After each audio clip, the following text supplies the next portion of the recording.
SocioTalks with me, Namira Zara Humaira.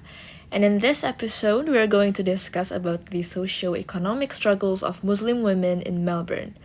Now, this topic is particularly interesting because we have so many things to peel from this prompt.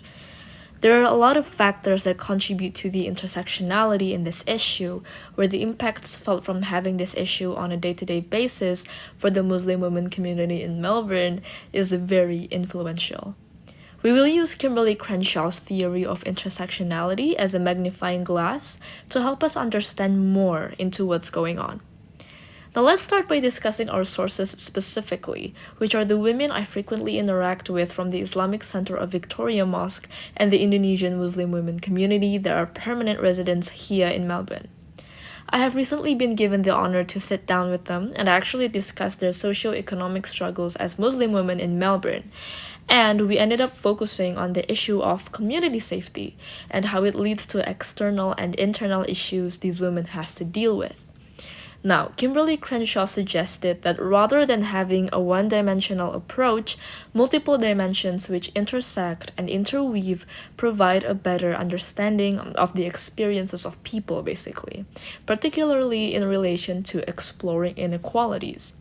This is what exactly we're going to do today. We're going to dissect and see how overlaying problems affect not only Muslim women in Melbourne, but also the Australian society. So, enough chit-chat, let's dive in. The first thing that we'll discuss is background. I want to make clear of the main factor that differentiate these women from one another, and it is their backgrounds. Some of them go to Australian private Islamic school, and some of them goes to public school. Now, as simple as that sounds, it affects them heavily. This relates us to the different social classes these women come from. Because if you don't know, Islamic private schools are very expensive, especially here in Australia. These schools admit students in the roughly same economic levels, the same types of Muslim families, and so the familiarity with Islamic culture is very high. Whereas those who goes to public school may only receive Islamic knowledge from their families. And this leads to the many different groups, the different ratios of non-Muslim and Muslim interactions these women grew up with. Their environment determines how influenced they are in practicing Islam, and that includes not drinking, fasting, and praying 5 times a day.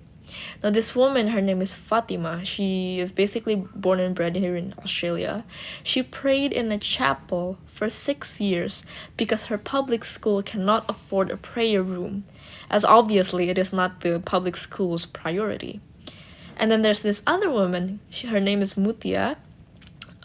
She goes to a private school, an Islamic private school here in Australia, and she is friends with Muslims. All of her friends, all of her close friends are all Muslims, so she cannot relate to Fatima's struggle in having to reject the temptations of not fasting, not drinking, not praying, etc. Now, this environment difference also impacts the different levels of how they normalize hijab. What I found interestingly is how Muslim women who are out of touch with hijab-wearing environment, especially reverts, are craving for an accepting community that openly perceives them as hijabis, while the Muslim woman who has been surrounded in the Muslim community most of their life admittedly feel a certain kind of pressure in wearing hijab. Now, this is the external/internal struggle that I talked about before. Well, of course, Muslim men won't be able to understand this because the stigma is not equally applied to them in thickly cultured families, which what most Muslim families are. Though I have to remind you, culture is not faith, okay? Islam itself applies dressing modestly and lowering gaze to everyone, no matter what gender you are. Anyways, besides the different scene in these women's backgrounds, what makes me amazed is how they all don't find this as a dividing reason not to integrate as a community. And when I asked them why, they said, because we're in a Western society, sweetie. And that made me realize how minority groups won't survive without places where they can express their faith safely. Then, we talked about how they don't feel comfortable praying outside their homes because truth is, Melbourne is very lacking of public prayer rooms. Because of this, they pray in churches, they pray in car parks, they pray behind bushes, as if they're afraid of it being disturbing. They, and I personally, feel like Melbourne could do more. Khadija, this Indonesian woman who's a permanent resident in Melbourne, told me how she wished Melbourne would treat prayer rooms as common as they treat a public toilet or a public baby changing room. Because they are women, they cannot pray as freely as Muslim men because they need to cover more parts of their bodies while taking a pre-prayer ablution. And I feel like prayer rooms themselves are a multi-faith purpose, so the idea does not only cater to the Muslims. I wish Melbourne, or Australia even, could have this same realization so that its citizens, in particular Muslim ones, could feel safe, which is a crucial human necessity, obviously. And with that, I conclude that Muslim women coming from different classes experience different hardships in practicing their faith.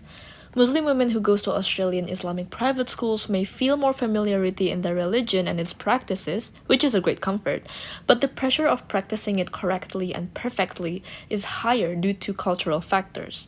And that could be a reason why they start to feel uncomfortable, restricted, and doubtful.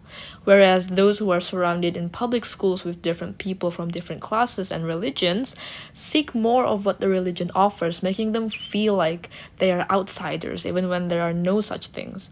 And yet all these differences still integrate them under a roof because of the bigger unknown, which is the Western society's unfamiliarity with what they practice. And this roof needs to be expanded in order to blur the harsh lines existing between Muslim women and the West. Isn't that a food for thought? My name is Namira, and I'll see you when I see you. Thanks for listening.